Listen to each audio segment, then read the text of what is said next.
નમસ્કાર દર્શક મિત્રો, @ગુજરાતમાં આપનું સ્વાગત છે। રાજ્યમાં અવારનવાર અકસ્માતની ઘટના બનતી હોય છે, ત્યારે ફરી એકવાર ગુજરાતમાં ગમખ્વાર અકસ્માતની ઘટના બની છે, જેમાં કેટલાય લોકોના જીવ ગયા છે। જી હા, સમાચાર એવા મળી રહ્યા છે કે આજનો મંગળવારનો દિવસ અમંગળ બન્યો હોય તેમ વહેલી સવારે ફૂલ ગુલાબી ઠંડીની વચ્ચે ભાવનગરમાં ભયાનક અકસ્માત સર્જાયો હતો।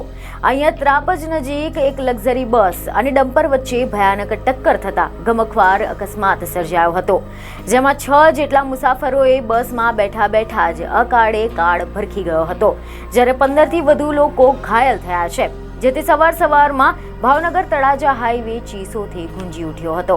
હવે જો આપણે આના વિશે ડિટેલમાં વાત કરીએ તો સમાચાર એવા મળી રહ્યા છે કે તળાજાના ત્રાપજ બાયપાસ હાઈવે પર ગમખ્વાર અકસ્માતની ઘટના બની હતી, જેમાં એક ખાનગી લક્ઝરી બસ એક બંધ ડમ્પરમાં ઘૂસી જતા ભયાનક અકસ્માત સર્જાયો હતો અને આ અકસ્માતમાં 15થી વધુ લોકોને ઈજાઓ પહોંચી છે, જેમને સારવાર માટે હોસ્પિટલે ખસેડવામાં આવ્યા છે।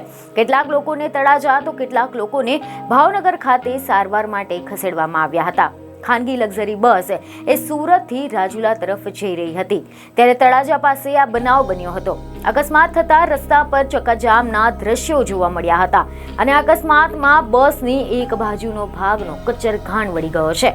આ ઘટનાની જાણ થતાં પોલીસ તેમજ 108 તાત્કાલિક ઘટના સ્થળે દોડી આવ્યા હતા। બીજી એક ખબરો સાથે ફરી મળીશું। ધન્યવાદ।